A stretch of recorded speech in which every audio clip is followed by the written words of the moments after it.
They pretty much got stuck in that, and I think they were in there for about an hour and a half in the end. Right, what I want to know is, were they going swimming or had they just stripped off because they were boiling up? Mate, they said it was like a sauna in there. They reckon it was around 90 degrees. They literally, and they couldn't sit down either because there was no room in there. So they were like sardines stood up. And so they're like, so I think Tom Curry nearly had a panic attack in there because he thought that it was a vacuum or something. He thought they were going to run out of air. Oh, mate, don't. It wasn't vacuum. No, that's not funny, Max. You shouldn't laugh. The boys had to calm them down. Elevator can't be airtight. They're not NASA. This week's Offload episode is brought to you by Irwin Mitchell, the official legal partner of England Rugby, supporting the England team throughout the Six Nations. The Irwin Mitchell Mentoring Club is supporting grassroots rugby by developing a community of mentors to help 35,000 young players navigate life's ups and downs, giving them the opportunity to develop both on and off the field. If you could inspire the next generation, search for the Irwin Mitchell Mentoring Club on Facebook to join them and make a positive difference to local clubs and their communities. Hello and welcome to this week's RugbyPass Offload with me, Mark Edwards, joined as always by our wonderful duo of Ryan Wilson and Max Laheath. How are we doing, boys? These young lads, I want me to shout them out. So last week, these two Bears supporters who listened to the podcast were like, I think they're like 30, 40, lovely chaps. Casper and Corey basically were like, shout me out. They're made up names. They're not real. No. Casper and Corey wanted me to refer to Sean O'Brien getting bumped by Seaver in the London Irish Bristol game, but I forgot to do that for them. But anyway, shout out to Casper and Corey again at Ashton Gate for our win against Wasps. Maybe we can put this at the beginning again. But anyway, yeah, shout out to Casper and Corey. I told you I'd get it in, lads. I told you I'd get it in. Anyway, yes. Yeah, how much did they pay you for that? Bloody hell. Give me a cut. Max, what's happened to your hair? Did I go wrong or no, this was intended outcome, but yeah, white lightning. I was definitely a Hufflepuffian and now I'm straight slivering. You are. You're right though. You were spot on the Instagram. Who is that person from Hercules? Is that Hades? Yeah. Unbelievable scenes, mate. Hey, go for it. Why not? Why not? What do they do to the sides though? Let me see the sides. Oh, they just right. Do they put dye on the side then, or no? I did this myself. This is a home job. So how do you try and dye the sides then? No, so I put a bit white. So basically, yeah. No. It's pretty. I think this bit's a bit yellow. I need to touch that up. But I was going for white, right? So what you got to do is you got to paste your head in coconut oil to protect your skin from the peroxide. Oh yeah. And then you just develop the powder, which is like the blonde or, and then you just paste your head like wallpaper paste. You have to do it a few times though to lift it enough. It's a bit. And then just to emphasise it, the scrapes on the forehead. What's that? A couple of scrums gone down. Yeah, exactly. You know how it is. Yeah. Oh, I know it is. You can imagine that on the old artificial grass at Glasgow, the scrapes and burns the boys gets on the forehead. I'm going nowhere near that. But hey, I'm loving it, man. Looks good. Anyway, Max, bittersweet Friday night for you. Big bonus point victory against Wasps. You came off injured. What happened? Maimed the baby cow. It's a calf. Calf blew out on me on a Maldi. But yeah, sad times. Proper blowout, like a bad one? Yeah, I don't know if I'm meant to talk about this. Grade 10? I don't think it matters. Off the bone? No, not grade 10. It's a decent one. Couple of tears in it. It's a grade tree. Yeah. Not as bad as I thought it would be, but we'll be back before the end of the season. But mate, at least it's a tear, and you've got something torn in there because you don't want to come off and then find out it's a grade 0 and you've come off. And you just Lazarus yourself next week. You're in. There is nothing worse. What a weird place to be when you're like actually going to the MRI and you're like, please be something wrong with me. No, bro. No, it wasn't like that. It was like I did it, and I was like, it was like when you split your trousers and it's like audible, but it was like a feeling in my leg, like that didn't feel right. Yeah, no. But yeah, it was a good game. It was tough. It was a tough game. Robust and muscular opposition in Wasps, just mavericks all over the park. Yeah, it was good fun. Caught up with the enigmatic Stookie. Had a good tussle with Westy up front. He played very well. Yeah, it was a good game. Good game. Did you go out on to the piss? Did you take Stokes? No. So John, mate, my getaway stick was not bearing the weight for such a nocturnal. Yeah, but when it's gone, it's gone. You might as well then just go and have a good time. Just marinate it in the dark and stormies. No, mate, I literally couldn't. I was like, ah. But yes, I think Sticky did stay up, which I was a bit gutted about. That's what wheelchairs are for, Max. That's what wheelchairs Absolutely. are for. Just R2D2 me into the clubs, yeah. Obviously, delighted to be joined again by England and Exeter winger Jack Nowell. We enjoyed your taxi cameo a couple of weeks ago when we had Luke Cowan-Dickie on the show. Firstly, congrats on full 80-minute stint against Wales. How are you feeling? Relieved. Yeah, bloody hell, I never thought it would come. I'm feeling pretty good. I'm glad I got through it. Obviously a bit of a monkey off my back, but yeah, no, I'm absolutely buzzing to have been back out there and being involved again. Few beers to celebrate? No. How good? Mate, I know. I still not had a drop. Some boy. Max, don't encourage this, Max. No, I like it. He's having a revolution of his career. Good for him. And it's all down to the booze. Mate, It's it not. is. It's got to be. A renaissance. definitely A healthy. techno renaissance. Yeah. I tell you what, though, lads. When I wake up, I look at some of the boys that I've known had a couple of glasses of red or a couple of beers, and I see their eyes all glazed over.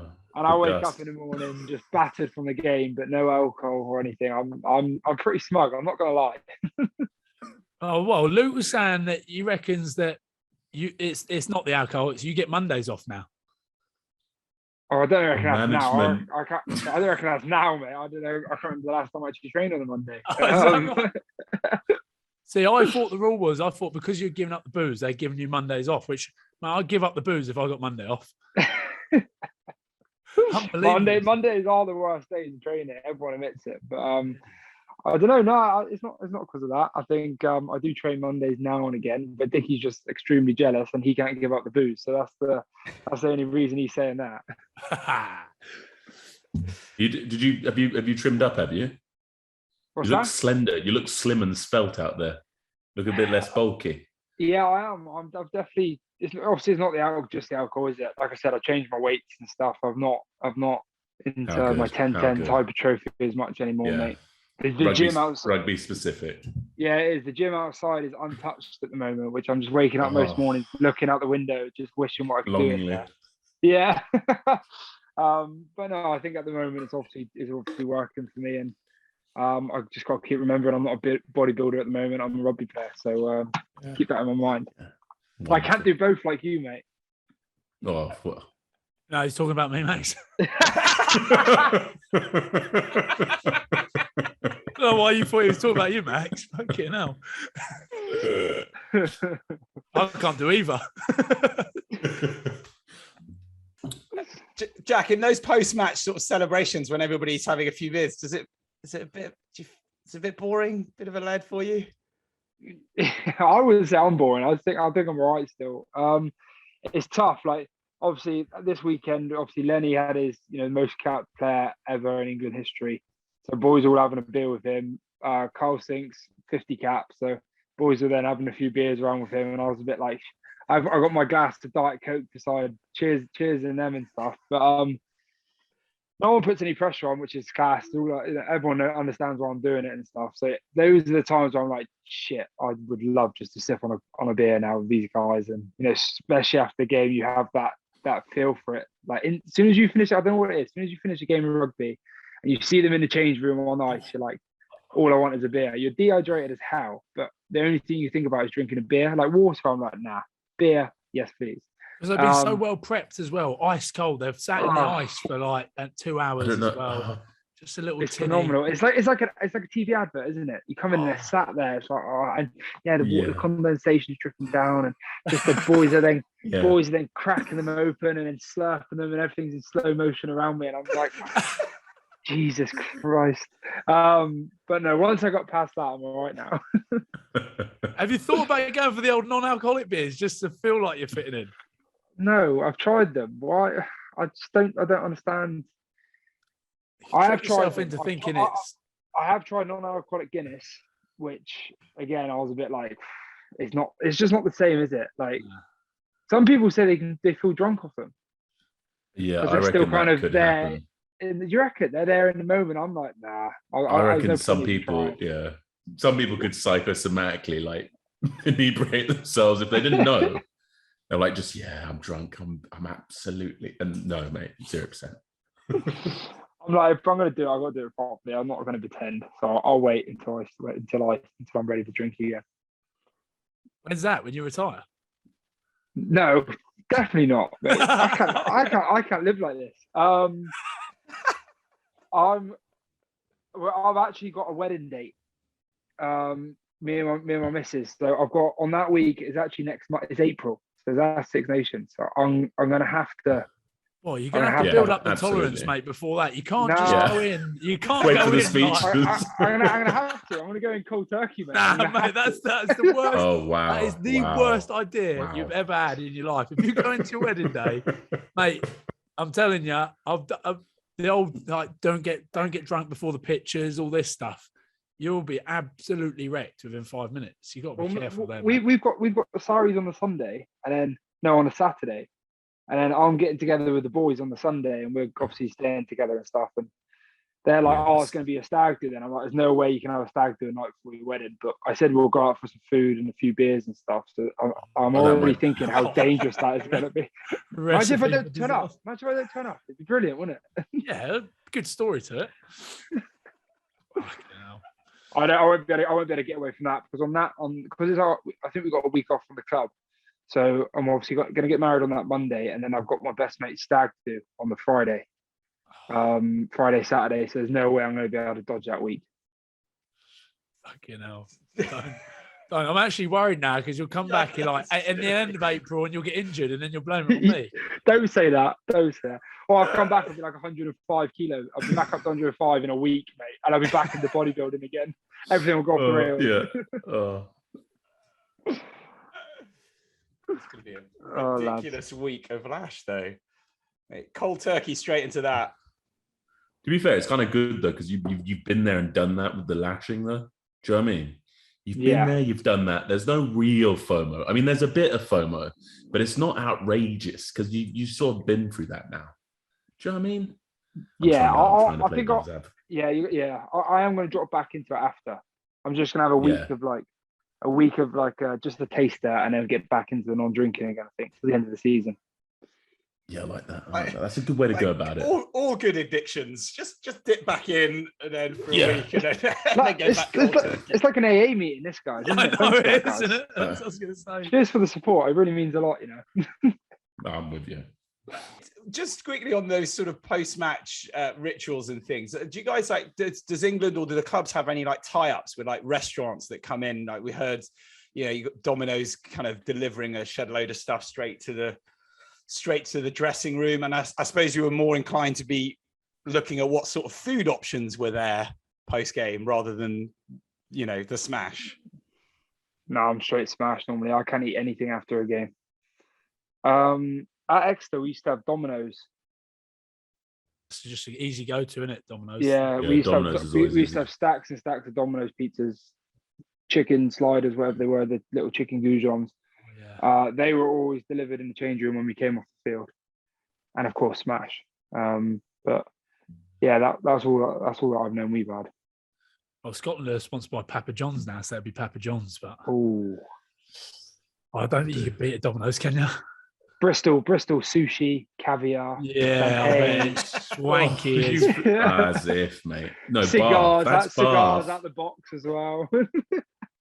Yeah, see, Bath post-match, the best in the Prem.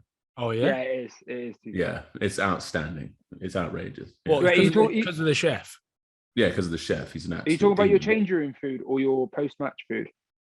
The post-match. Well, now it's all changing room food, isn't it? But I reckon Bath would still be lit. But yeah, the post-match food is very good at Bath. You go off into that little tiny room around the back, don't you?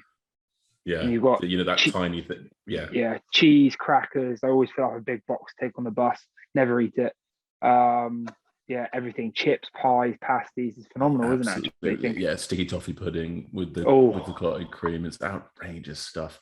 But actually, at the moment at Bristol, it's actually got kind of good because we got like hummus platters and stuff, like mezes, and then like fruit boards. and like a steak and mashed potato with tender stem broccoli and like little one of those cardboard thingies. And then what else are we getting? And the chicken goujons. Yeah, it's actually not bad.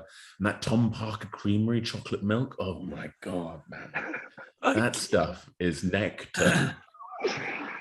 I'll tell you what, that's one thing with the URC, obviously playing all over the world. That's, I suppose, the best thing is going away and getting all the food over there. In Zebre, mate, they do some spread after the game. Like they pull back a bit, but they used to have this little function room at the side, and they used to have, and it was free booze, whiskey, everything. They had a little band to come out, you'd be like, yeah. Going over Zebre always wins, so you're absolutely loving it. The other one is the South African teams. They just do a good braai. Oh, mate. Ooh. And have a proper big old barbecue outside afterwards because they got the weather. What an easy option that is. Barbecue after the game. Like, especially if you've got nice weather and to do it right over there. Oh, God. April. I'm going over in April. I cannot wait. Oh, you do it with the opposition as well. Like, does everybody just sort of sit there, get pissed together and eat together, and it's all quite nice? Yeah, you don't really get that piss. It's like an hour and a half after, isn't it? And then you're back on the bus. So you have a couple beers with them and a bit of food. But yeah, usually. Although COVID's ruined it, hasn't it? Like, I was going to say, not anymore. I can't remember the last time we did anything like that. Yeah, it is true. You're literally straight on the bus. Like you said, you get your little cardboard box of your mashed potato, your chip. Yeah, and then off you go. Get back on your bus and see you later. Yeah, but England sounds like there's no COVID anymore. I thought it was. Have you not scrapped it? No, we haven't gone back to post-match meals though. Sadly, no. I really enjoyed Sandy Park's roast. They'd always put on a good roast down at Exeter. Yeah, I don't understand how you can eat a full roast after a game. Oh, sometimes if you just give yourself a bit of time, straight Yorkie puds and just drown it in gravy. Unbelievable. Raspberry cheesecake, really nice touch. Fucking hell, what are we doing? Raspberry cheesecake, lovely stuff. Oh man, it's really good down there. Right, well, let's head towards a bit of rugby whilst we got Jack on. England, Wales, always got a bit of an edge. Who was doing all the chatting on the field during the match? It was actually one of the quietest ones I've been involved in, I think. Mate, what about old Red Ross? In the game? Old Red Ross, Moriarty, he loses his head. No, yeah, but mate, he was like, I'm good friends with Ross. I played age group with Ross, so I know what he's like. He was all right, mate. There wasn't really much of that going on, I don't think. I think it was actually, as far as those games go, pretty tame. It's because you had him under control. That's sometimes what happens. If one team's absolutely dominated the other team. Yeah. It was, and then they started to come back and you thought, oh shit, hold on a minute here. But then by then they're just focused on the game, not slagging off. But it's when it's tight and it's going backwards and forwards, that's when you can have a bit from both teams. But when one team's dominating like you boys were, you don't get much off them there. No, you don't. What about you and Cuffy? Nothing. No, see, it was good. Cuffy was very much like it was good to see him back. It was good. He was class as well. How good he was very good. Yeah, he was unbelievable. He is a class player though. Like he's just obviously being with him for the last 3 years or so at the club. Like he is one of the most. He's more unlucky than I am. I think he is. Like every single time he looks like he's about to get going again, something else happens, and he is very, very unlucky. But to see him back, and he's obviously being managed very well out there. I think he doesn't train Mondays either, which probably says a lot at the moment. But it was good. He was class as well. Do you know what I mean? He's always got that skill. He doesn't get hoarse when he's running. To be able to see him opening up and sprinting the way he was pretty good. So it was good to see him back. But yeah, he was pretty straight. I think it was his 50th cap as well, wasn't it? So he was very much like, I just need to probably focus on playing here at the moment instead of giving me a bit of shit. But yeah, that was it really. Not a lot to report. In terms of the actual match, Wayne Pivac said that Don Brandt's try shouldn't have stood as it was illegal holding by Toji in the line-out. Nigel Owens has agreed with that. What were your thoughts, Jack? I couldn't care less, to be honest. We scored. Obviously, in the game, I didn't really see any of that. I was just absolutely buzzing to see him go over because at that stage, it was like, I know we're a bit ahead still, but the game probably swung a little bit into their favour into the second half there, and we weren't as dominant as what we were in the first half. So To be honest, I didn't see a lot that went on in the line out and things like that. So I was just happy to see him go over and get a few points on the board for us. So yeah, I think that was the main thing. But you're always going to see little things like that after a rugby game, isn't it? It was very hard to see it when you're in the thick of it and you're playing in it. Ryan, what was your view? I'm trying to think what you're talking about. I haven't got. It was the overthrow, wasn't it? And they said that he got held down, and that's why Don Brandt was able to just kind of coast through into the corner. Yeah, I watched the game, but I actually can't remember that. Don't ask me. He'd still be pretty hard to stop, though. Was it pulled up? Was it pulled up like in the coverage on the TV or anything? I think so. Well, I mean, a little bit. Yeah, there was definitely a call about it, but you know. But I see a lot of the stuff like with you boys going to the top. That must have been something you'd spotted in the week because they looked all over the place. Like in that link channel, you kept trying that front over the top and getting in there, didn't you? I don't know if we meant to. You did it twice. I'm pretty sure. Was Dickie still on at that stage? I'm not sure. If I'm talking about the right thing. It looked like you boys were just hammering that link zone because they had a mess up there. That's how you got through that hole so easily. I remember scoring that try. I thought Jack hasn't even got a clue what the game plan was. He just goes out to have a laugh. He's all right. Yeah, that's correct. It's the best way. I think a couple of carries. No idea, mate. No idea. We scored though. Was Eddie happy with the performance as a whole and your performance as well? Yeah, I think you've got to be happy with any win in the Six Nations, especially when you're playing Wales, Ireland, any of those big games like that. So he was happy. I think we obviously know we didn't play. Our first half was good, but all penalties. We felt we could have got a few more points out there. Second half, we kind of took our foot off the gas a little bit, but opposition team are always going to have their moments in the game, and you've kind of just got to suck that up and be ready to go again. So we felt that we were at our best as well, which is the positive thing. We still managed to win the game. Obviously, Ireland looked pretty good, don't they, over the last few weeks? So we know we're probably going to have to play a little bit better to beat Ireland at Twickenham as well. So I think we're meeting back up in camp tomorrow. So I'm sure we'll get back onto that. But yeah, Eddie was happy. Like I said, you've got to be happy when you're winning any Six Nations game at the moment. So yeah, but I'm sure next week we'll be ramping back up again. What was the camp like last week? Was it tasty? Yeah, it was. Tuesday was good. Yeah, Tuesday was a big hit. It was a big session. We trained pretty well. The weather came in Thursday, so it kind of disrupted it a little bit. But and then just a light team run on Friday. So actually Tuesday was pretty much all of our hard work. We did a lot of our training that day as well. So yeah, it was a pretty good. They're always tasty sessions, to be fair. So it wasn't like unusual because I reckon with the boys weren't dust going into that game, were they? Nah. I reckon we did a lot on Tuesday, so we kind of they shortened the sessions a bit on Thursday and Friday. We only had a light team run as well to make sure we were fresh for the game. I mean, you've been out of the side obviously for the last few years with injuries. In terms of like Eddie's coaching and planning, are there things that have changed since you were last regularly in the squad? Yeah, massively. Obviously, Eddie's talking a lot about this New England and Old England stuff now, and how they've changed it. But obviously, the players in there are very different. There's a lot of boys that were there in the World Cup that obviously aren't there now. There's a lot more younger players which are, kind of almost driving the side a lot now, which is quite cool to be involved in. The coaching staff are different. Obviously, there's a lot of the coaches that weren't there back when I was involved again, which are now pretty much taken over. But just in general, the way the camps run and it's, days off are pretty much days off now. There's a lot more chilled. There's less meetings. But it's something that hasn't changed. Obviously, how intense the sessions are on Monday, Tuesday. Those sessions are pretty full on, but that's where we get most of the work done. And I don't think anyone in camp expects it to be easy, which is obviously a good thing, which is obviously making massive difference into the games at the weekend. So yeah, sessions are still tasty, but I'd say camp life is a lot more chilled, a lot more easy going there now. Jack, here's a question, mate. I haven't played a bit against him or met him in person.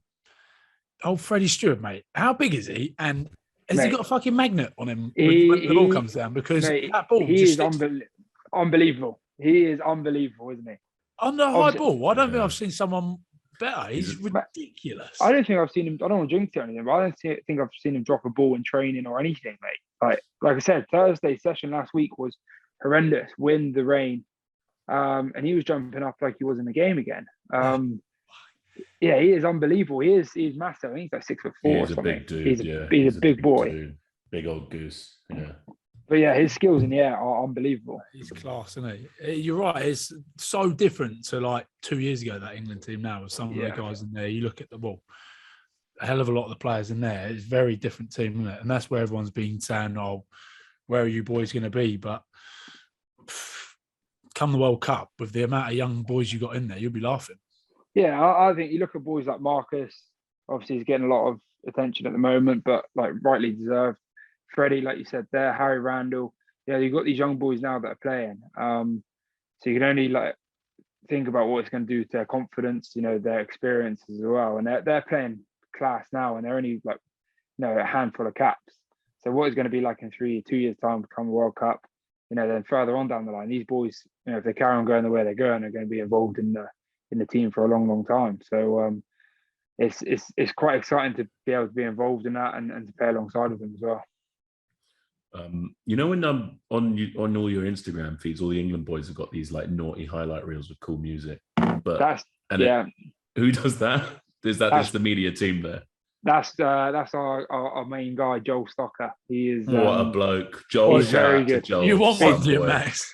No, I was just wondering. But it actually looks real gooey. Like it looks pretty much full rugby. Yeah. It's like the old school, when you see all the tackle suits come out. Yeah. And you see them on the side of the pitch. You're like, here we go, boys. Oh, here we go, lads. Strap on the bayonets. Are there any like real big rivalries? Like, is anyone out there trying to absolutely short each other? No, I don't. There isn't. Or is it's just business? It's just biz. It is. It's business. Fair enough. Like I said, back in the day when you had boys like Jeff Parlin, putting on these suits, like that was their way into starting the game. Do you know what I mean? And there'd be fights and there'd be full on dust up. It's 25 bags up, lads. Everyone's putting their hands up. Queen and country. whereas now, I think is a very good level. I think Courtney's very good at finding the level with the boys before. He always says, right, lads, look, this is our contact day, and we've obviously got to give it all, but there's no cheap shots. We're not flying out of line and trying to smoke boys and end careers and stuff. You know what I mean? We're here to look after each other at the same time. So Genji's very good at that. Courtney, they set the tone. But yeah, I would say that's where kind of the difference are from the last few years to where it is now, is the fact that those sessions there are on a good level where boys are going 100% and are giving it their all, but they're not. There's no cheap shots. There's no nasty stuff going on. It's the young boys you need to watch out for. That's who it is. Hungry. The escalators. Like today, honestly, training today, throw an academy boy in there for a contract trip. Yeah. And you know what I mean? The coach like, it's full bore. And everyone knows. No, it's not. It's not really. Agreement here, boys. Like, we know what the crack is. And you got this young buck. So, right, I'm going to have to pull him aside later and have a word with him in the change room. Mate, you realise that's not what you do. Especially when you got these old boys with old bones running into you. You got to take it easy. Like tackle drills. When you come into tackle drills and you see all the old heads come in and it's like, boys, and the coach is like, you're allowed to step. But you see the old boys coming in, giving it the old, like, go to my right. The point. Yeah, go to my right. And you know what I mean? And everyone knows the crack. But then you get a young boy coming in with feet like you wouldn't believe, like giving it and stepping you. You're like, mate, I pointed right. What are you doing? Why are you stepping me? Hey, just quickly, whilst we're on the social media stuff, Nowell, talk to me. Mate, do you like that? Mate, it's out there. It's out there, Maxie. I can't talk more so I can see you come on screen. Oh, right. Can you see this now, Max? Can you see? Oh my God. I'm a big fan of the Technicolor Dream sweat. Thank you. He likes that. Yeah, but I'm always about that sort of stuff. Garish. Where did you find that? That is a Lucy and Yak special. That is. Is that Spenny? Is it? I don't know what that is. No, it's not. They're just nice clothes, Lucy and Yak. Yeah, have a look at them, mate. Dungarees. I'm having a quick. I've seen you kicking about in the dungarees. Yeah, I get my dungarees from there. And that tracksuit popped up the other day, and I was like, do you know what? I've got to forget this. This is a bit of me. This. Mate, can you imagine Max with that hair in that? Yeah, I know. I reckon you'd suit it, mate. And I'm guessing you got the budgies on underneath I there. reckon we get matching ones. Yeah, I'm having a Budgies look every day. right now. Lucy. Yeah, of course he has. He's got the high top Converse on as well, mate. Yeah, I've got the Vans on there. But I reckon we should all get a pair of them and wear them next time we're on. Oh, mate, this is, What, There's one a of lot these going on. There's a lot going on. Yeah. These dungarees, these rainbow dungarees. You in? Wow. Okay. Oh, you'll have Max fucking squatting in them dungarees next week. I want to see that. I want to see that video. How do you guys all stay entertained during the week over there? Break lifts. Yeah, the boys got stuck in that lift in Chelsea Harbour last week. That was brutal. Oh, what happened? Have you heard about the story of that? Yeah, we saw. Yeah. Oh, you saw it? Yeah. Well, there was obviously nine of them were stuck in the lift, and they weren't. We just gone out for food or something, so we got back quite late, and 9 of them got stuck, and they weren't 9 of the small boys. They're all 9 pretty big lads. You've got Manu in there, Courtney, Dickie, Curry, Will Stewart, and they're literally. Well, they should have known. They should have known they messed up. Yeah, they should have. But they were. It's not Noah's Ark. It's an elevator. Do you know what I mean? So they were under the weight. They were under the weight, they said. Oh, okay. All right. Nah, no chance. No chance, mate. That's going meh, and they're like pressing the buttons. We're out of here. They pretty much got stuck in that. And I think they were in there for about an hour and a half in the end. Right. What I want to know is, were they going swimming, or had they just stripped off because they were boiling up? Mate, they said it was like a sauna in there. They reckon it was about 90 degrees. They literally, and they couldn't sit down either, because there was no room in there. So they were like sardines stood up. And so they're like, so I think Tom Curry nearly had a panic attack in there because he thought that it was a vacuum or something. He thought they were going to run out of air. Oh, mate, don't. It wasn't Nah, that's not funny, Max. You shouldn't laugh. The boys had to calm them down. Elevator can't be airtight. They're not NASA. Oh, amazing. They wedged. So they all absolutely sweating in there. Like, if you saw some of the pictures, like the window was like dripping down of sweat from all of them in there. They managed to prise the door open a little bit and shove one of the boys' flip flops in there, so they had a bit of a breeze coming in. But they managed to speak to someone at reception, but the reception guy didn't want to ring the firefighters because it cost the hotel something. Oh my gosh! So he was like, "Oh, it's fine. I'll just ring the engineer and get him out." And mind you, it's like 10 o'clock at night, so he's probably tucked up in bed or whatever. So in the end, they were like, so I think in the end, what they actually did is rung the SOS on Manu's phone. Got through to the police, who then they told the police to ring our security guard. So then our security guard obviously rang the firefighters and stuff, and then they finally got. Can you imagine being the policeman and this is Manu Tuolangi? We're stuck in it. Like, fucking prank call. Shut up, mate. I think they're in there for about an hour and a half, maybe 2 hours. Oh no, Mate, the worst mosh pit they've ever been in. Yeah. Honestly, I would have lost. Yeah, that would be that'd be horrible. That'd be so when terrible. you saw that on social media, it looked like bunch of blokes messing about in the speedos going down to the swimming pool. So they've just stripped off naked after. They literally stripped off there. Yeah. Lift full of naked men coming out. Unbelievable. Yeah, you'd get rattled, wouldn't you? You would get rattled. Jack, of the new lads in the team that you haven't played with before, who's been the best value? I get on with Mark as well. Marcus is a fellow mate drinker as well. So we drink our tea together, which is quite cool. They've all pretty much everyone. Well, to be fair, mate, they've all been there. It feels like longer than I have been there because they've all been together for the last couple of years, and obviously I've not been involved. So everyone seems to get on pretty well, and I'm kind of this new guy that's just come in now and kind of feeling my way through it. New guy. So it feels like in a way. But I still get on with the other boys as well. Sinks, obviously, I'm rooming with Sinks and stuff, so I get on with Carl very well. How good! Do you see the documentary last night? Yeah, very good. How good was that? Have you seen it, Will? I saw. Do you know what? I saw something on social media. Actually, it looks pretty good. I'm gonna have to have a watch of it. Man, I would. It's class. Like, fair play to him. I texted him straight after. I watched it with my missus, and my missus like, "Oh my god, I love Carl now." I was like, "Babe, you've known him for years. Like, you know what he's like." He's like, "No, but he's now my favorite player. I love him." Yeah, no, I saw a bit actually. It does look good. I'll have to watch that. Yeah, no, it's good. It shows a different side of him. Like Zoe said, like she was like she said, she'd known him for a while, but she didn't realise he was like that. And it definitely shows another side of him. He gets quite deep in, his history and the way he is and things like that now. So yeah, it's quite a good watch, to be fair. Yeah, we've chewed out some hypothetical, like weird conversations on the way back from games, and it just gets real deep. Yeah. Suddenly, you're like, really? Such a complicated man, isn't he? He is. Oh, very good. Just going back to the rugby a little bit, next round of fixtures, you touched upon the Irish, and they're in town. Big showdown at Twickenham. Yeah, knowing what you know about their strengths, from your perspective, what do you think you guys will be doing as a team to kind of combat their threats? Well, Ireland, aren't they? Do you know what I mean? When they've got the wind in their sails, they're good. When you let them play Sexton, when you've got time with the ball, they are good. But I think with the Irish teams, again, I don't really know how we're going to attack the game or anything yet. That'll be this week, but I'm pretty sure. And our defensively, we've got to take time away from them. You got to starve them from the ball almost. When they have got the ball, you literally got to be all over them, like a rash, pretty much. As soon as they start playing, you've got Low on the wing, Aki, boys like that they are good and they can create stuff. So for us, but we're at Twickenham. We know we didn't play very well, all game against Wales, so we know we've still got a lot more to do.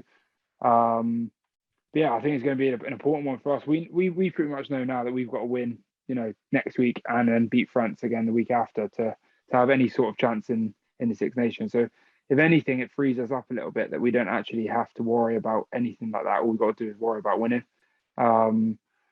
which does take a bit of pressure. It sounds weird, but it does take a bit of pressure off. You don't have to worry about other results. You don't have to worry about anything really that goes on outside of us now. It's just about how we've got to turn up and how we've got to perform, which is good. So obviously we've got a bit more time now to build up for it, which is good. We've got an extra couple of days. We'll have the weekend off again.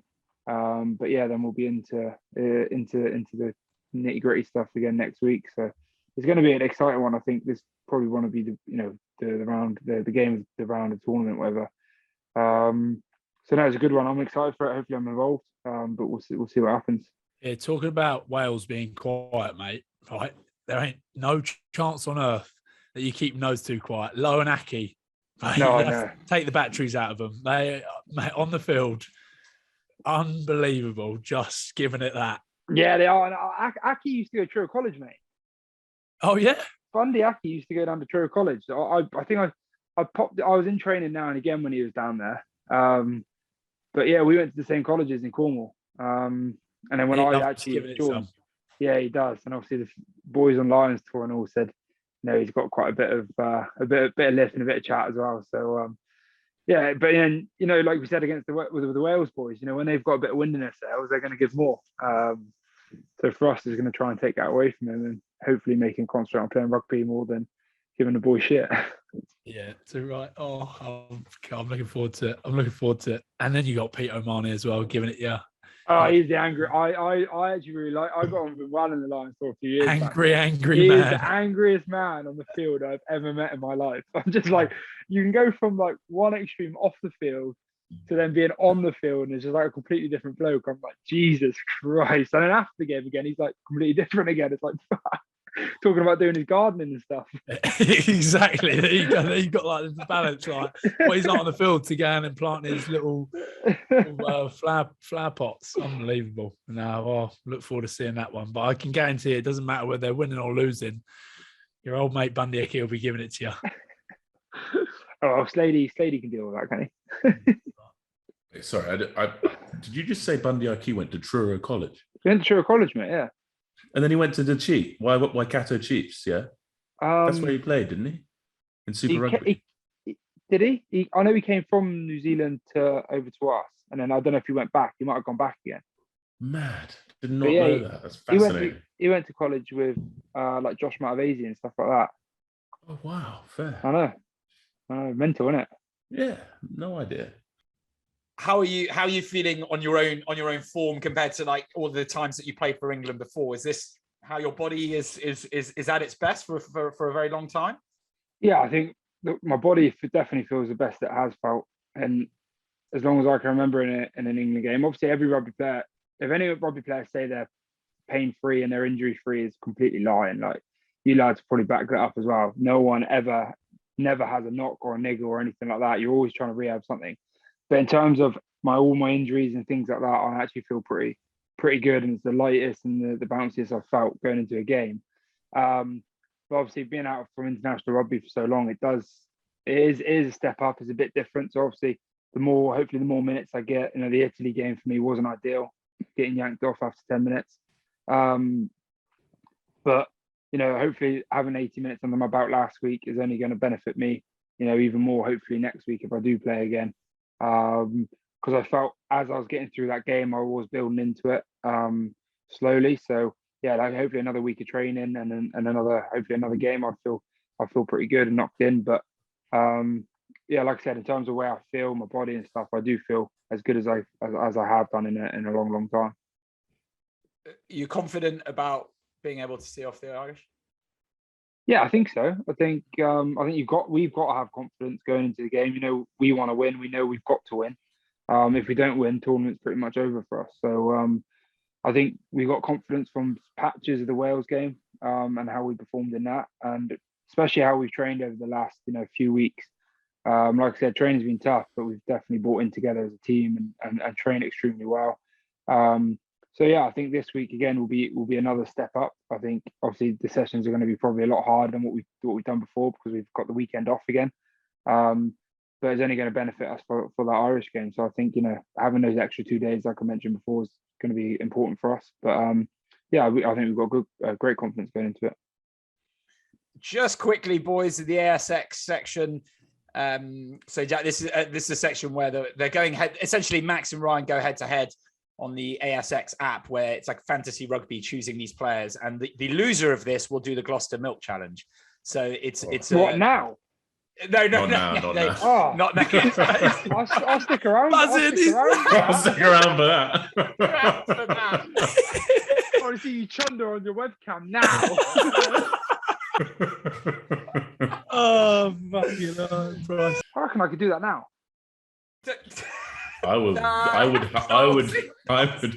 love to watch If this. I had 4 litres of milk in the house, I would genuinely do that. Oh, go get 2 litres now and see if you can chop it. How long has he got? 20 minutes to do it. I've got 1 litre. I can neck that easy. Yeah, that's Go on, child's play. Go on, 1 litre is child's play. It's full fat as well. Of course. Yeah, that's right. I just want to see Absolutely. him chop it. You live in Devon, man. Oh, yeah. It's a gallon, isn't it? It's 4 litres, boys. It's 4 litres, yeah, a gallon. It's a fuckload. It's not 4 pints or 3 half shandies. I'm with you. We'll do money. I've only got a small one. Right, yeah, just chop. All right, let's just see how this one goes. This is a little trial. You guys carry on then. Have I got a time or anything? Yeah, you got a minute to chop that. That's not a time thing, is it? Should drink it. We'll just watch Jack in the background. Jack, Jack, come on, you'll be able to chop that easy. Just for everyone on the podcast that cannot see it, Jack is here swinging out a litre bottle of blue milk, full fat, just to sort of gauge how hard it'd be to do 4 whole litres, which is the thing. So, you're nearly halfway through. I don't. Yes, I think cold's going to be a lot easier. You don't want it. No, you want it slightly warm. You want it slightly warm. You want it brain warm. Freeze. Yeah, but I'd rather have the brain freeze real to take thing. the mind off of the. I'm going to go room temperature. Right, I'd go room temperature. Whilst Jack's doing that, then let's just give us a score for ASX then. Whilst Jack's just casually drinking a litre of milk for no reason. The missus is going to make a cup of tea later. She's going to be raging. Milk gone. Trying to make pancakes for the girls later. That's not going to happen, is it? It's pancake day today. Don't drink it all. So there was There he goes. Yeah, hold on. Easy as that. That's so right. Could you do 3 more of them over the next 15 minutes? Yeah, easy. Yeah. That's done. Oh, I'm actually looking forward to it now. Okay. Ryan, we've had so many people on here who say it's not as easy as it looks. Yeah, Jackson's done a litre. Jackson's done a litre, and he's. What was that? A minute? Less than probably. Yeah, about 90 seconds. If I had like 5 minutes rest now, I could do another one of them. Unless 5 minutes. I swear, That's not long. is it 4 litres? You sure it's 4 litres? 4 litres, yeah. Yeah, you you can can do It's that. harder than you think. Most people don't get it. Geordie Reed's a psychopath. I'm not surprised that he guzzles more liquid than I've ever seen any other man drink. So I'm not surprised he got it done, but most people don't, do they? We'll see. We'll see, Rye. who will win. We could make another rule up if whoever loses does it, and if they complete it, the other person then has to try and do it. Yeah, just for fun. I'll feel left out, to be fair. Yeah. You'll start losing on purpose. Yeah. All right. Okay. All right. So I'm glad we got there. So essentially, you're both doing the milk challenge. No. Only if he does it. If whoever loses does the milk challenge, if they complete it, then the other person has to do it. Yeah. Fair enough. Okay. Well, just to let you know that right now Max is leading with $724 in dividends, while Ryan is on $544 after the England-Wales game.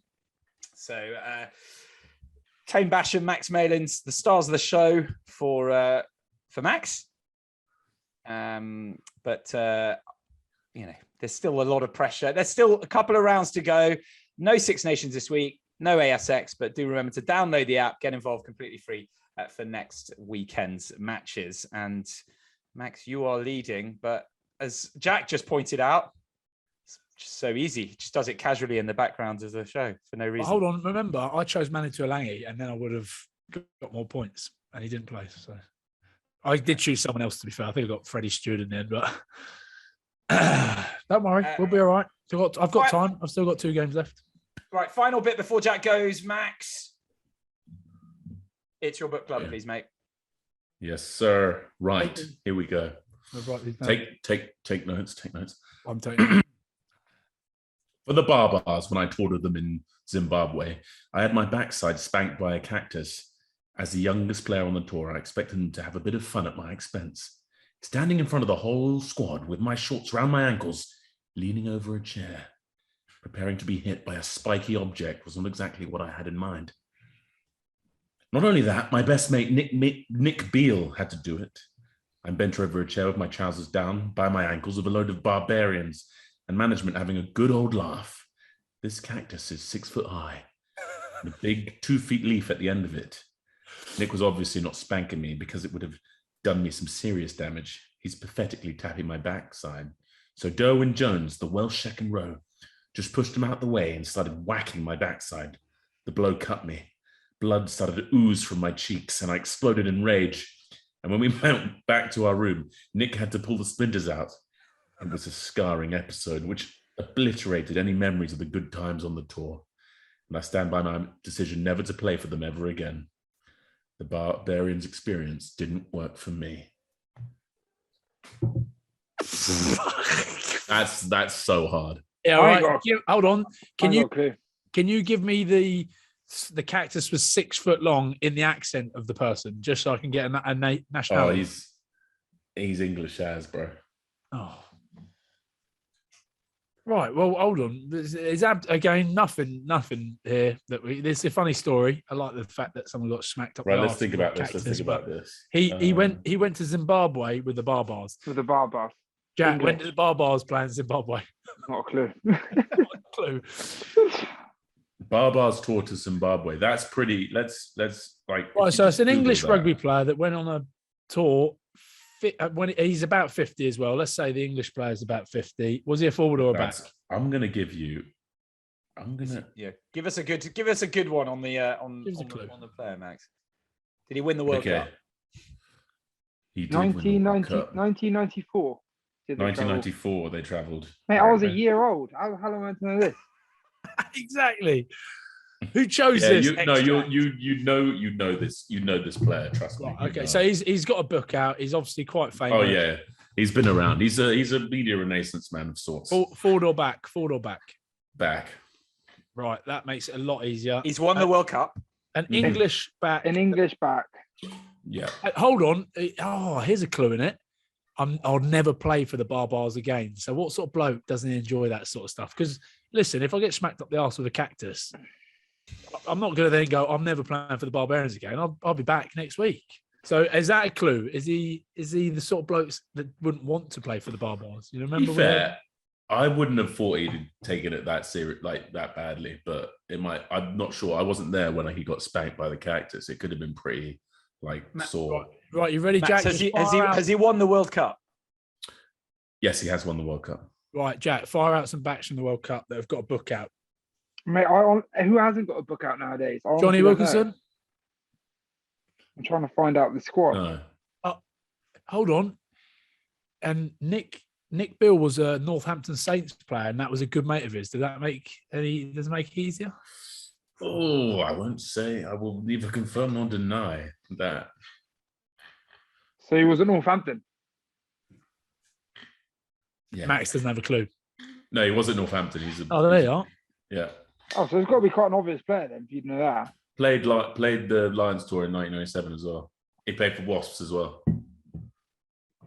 And he's a back. He's a back. It would have been.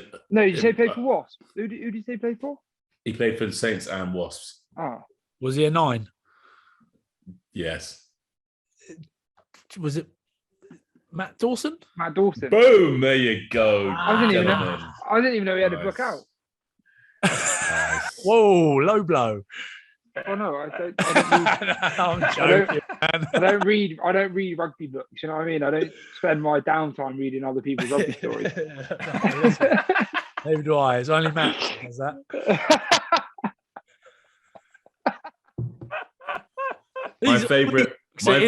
My favorite rugby autobiography actually is Jonah Lomas. Oh, that's fair. I actually really enjoyed his one. It was really good. Really good read. I've never read. I'll be honest. I've never read one yet. I'll have to. I need to go and buy some milk, so I'm literally gonna have to go. How's it sitting? How's it sitting? I'm all right, mate. Genuine. Absolutely, yeah. Yeah. I reckon you could do it, lads. You could do it. I think now you've given me so much confidence. I'm not worried about it anymore at all. It's not the first litre though, is it? Right. I'm pretty sure it's going to be the 4th litre that's going to be a bit shit. You need to check up on the rules. I'm pretty sure it's pints. No, mate, it's 4 litres. It's definitely 4 litres. It's going to be a gallon. I'm looking around at all the whiskey in here and just looking at the bottles, thinking, should we change it? So that little one is 2 pints. So that's a litre, just over a litre. So it's 8 of. So it's yeah. It's no way. It's 4 litres. Yeah. Yeah. 3. Yeah. 3 of these. 3 and a bit of these. 8 pints of milk. Piss. You could do it, lads. Good luck. I want to watch that. All right. We'll let you know when we do it. All right. I'm gonna go buy some milk, lads. All right. I'll see you later. Ryan, obviously the French imperious in their victory, absolutely crushing your pre-match predictions against Scotland. You did not see that one coming, I don't think.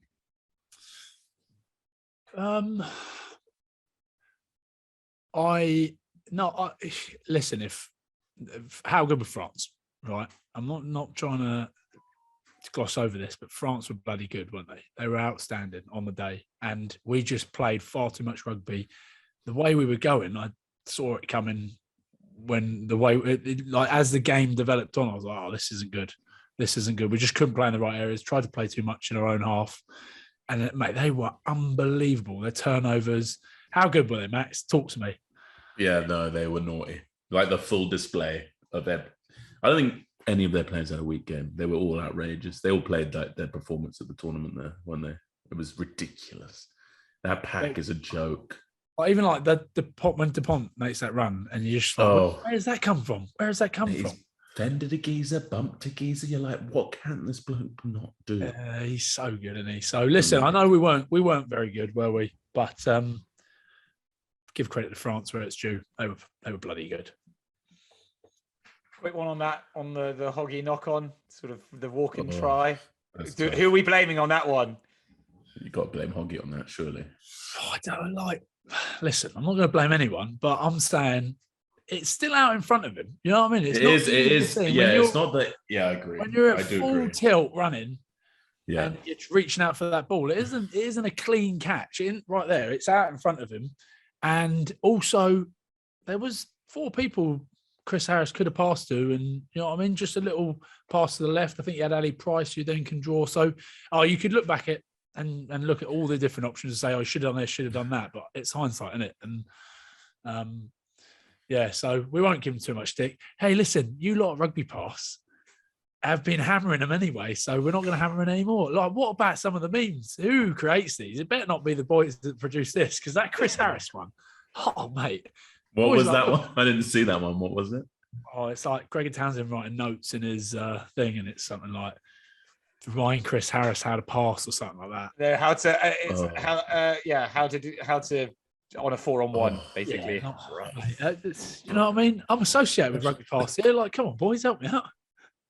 What about this? Have you seen the Finn getting the video they've made about him tracking back for that first try, which that's the problem. When you lose, everyone goes, right, let's try and find out. So they've looked at him off ball and they've tracked him. It is not good. It's not. Oh, nice. shut up, Mark. Do one with you. maybe he's got a stitch or something, but he doesn't. Yeah, maybe he's injured. Maybe he's injured. Okay. Right, do you know what I mean? It is. Everyone goes back and goes, oh, look at this. Yeah, but look at that. You could have picked out six people running back. Exactly. Russell's one of those guys though that people love to hate. Do you know what I mean? On a more positive note, Rory Darge, how bloody good! Mate, I have talked him up like you wouldn't believe, and he did the business. I was just so excited for him and Hamish, and then bloody COVID ruined it. Mate, Rory Darge, absolutely outstanding. What a game! What a machine of a man!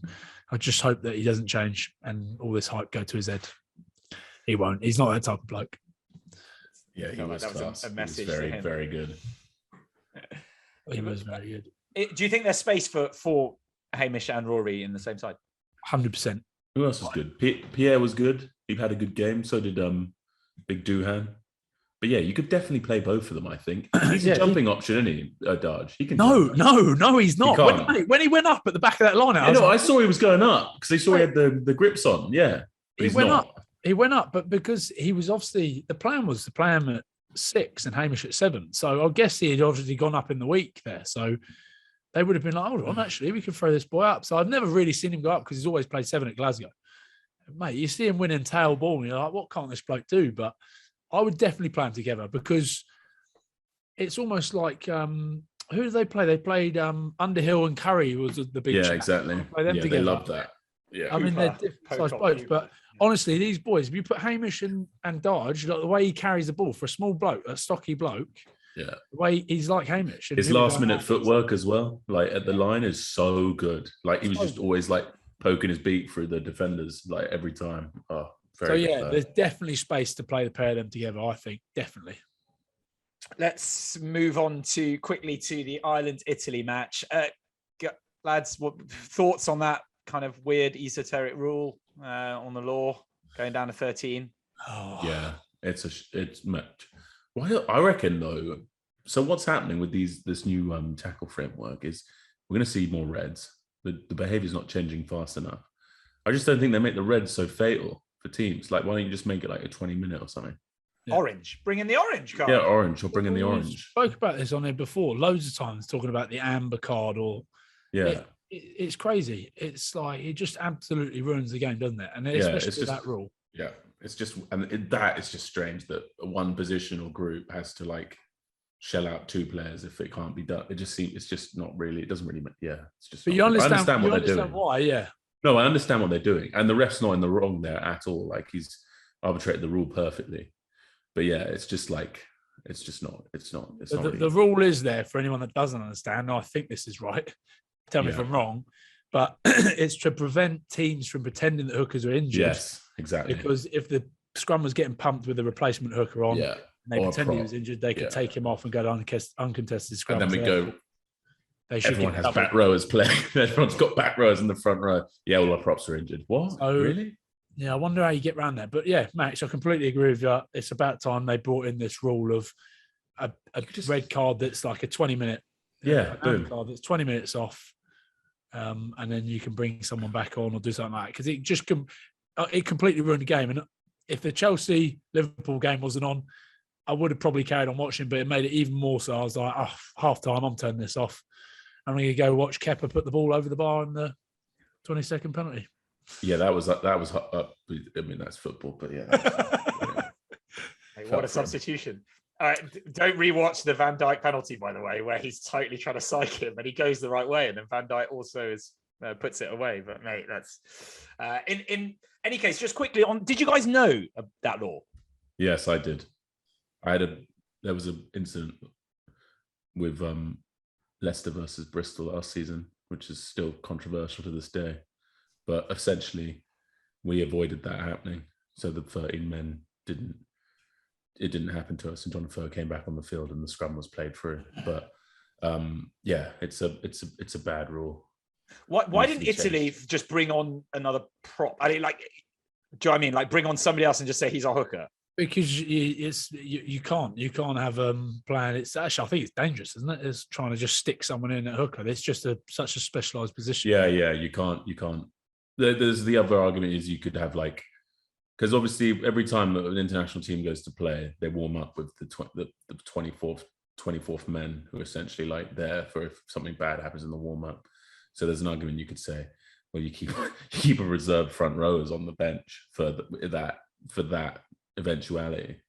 But I think that's just maybe going too far. I just think they need to, because the way the Reds go in, like it's a card happy.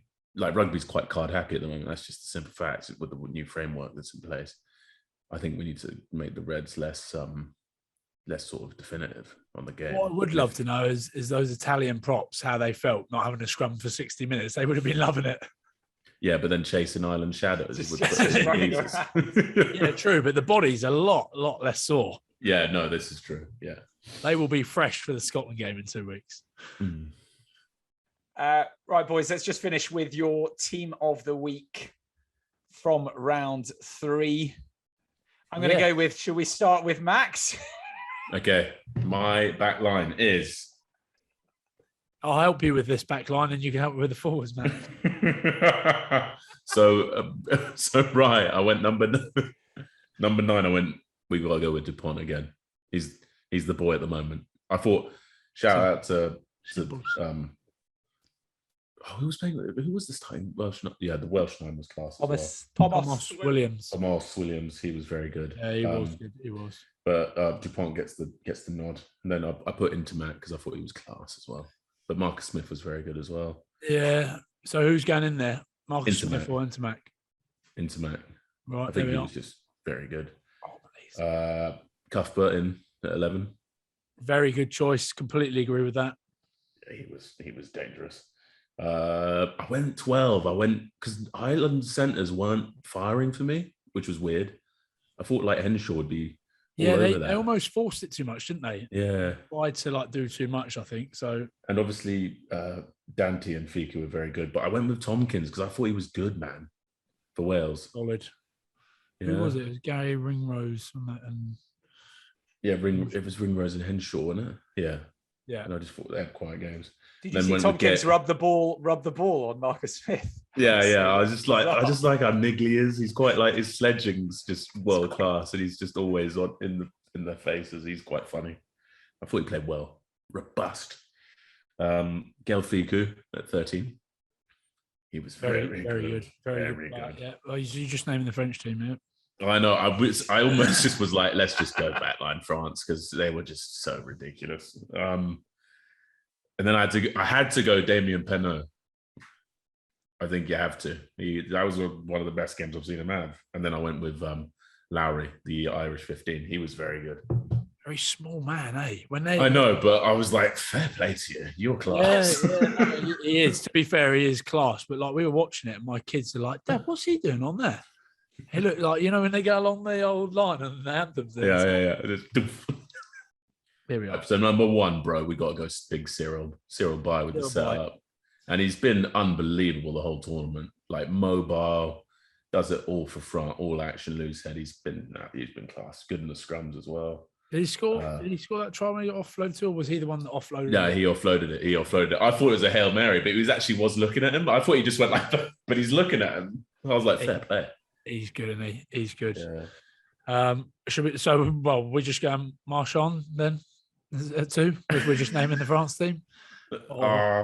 Marchand's is easy, and he was fucking good. He was good as well. Antonio went off early, so we can't put him in there. So who are we putting at 3?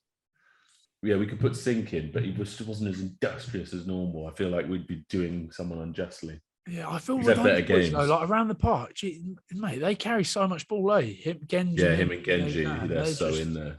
Yeah. All right, let's go Big Sink. Big Sink in there at 3, 4 and 5. We got to go Tig and Willemse, don't we? Tig Burn was absolutely class again. Yeah, He's it was. He's so good at rugby. He's unbelievable. Oh no, we got to put Wacky in. Actually, he was better than Willemse, to be fair. But I just like Willemse because he's just a big superhuman. But we'll put Wacky in because he's the human javelin, mate. And like unbelievable in the line. Tell you who was very good in the back row, Van der Fleer. Yeah, big Josh. Yeah, it was unbelievable. But where are we going? He was 7, wasn't he? 7. Put him at 7. But we'll put your boy at 6. Darge. Yeah, yeah. Stick him at 6. Darge at 6. Who's Van der Fleer at 7. And you've got Caelan Doris, or it would have been Aldrich. If we're just going out of those 2 teams. Don Brandt, again, had a bloody good game. I like him. Oh, yeah. Let's put Don Brandt in. He was good. I think that was his best England game so far, yeah. There we are. Don Brandt in there. How easy is that? Nice. Nice work, Max. Sadly, that's all the time we've got left for this week. Huge thank you to Ryan and to Max and to Jack and all of you for listening. Do like and subscribe, and we'll see you all next week for another episode.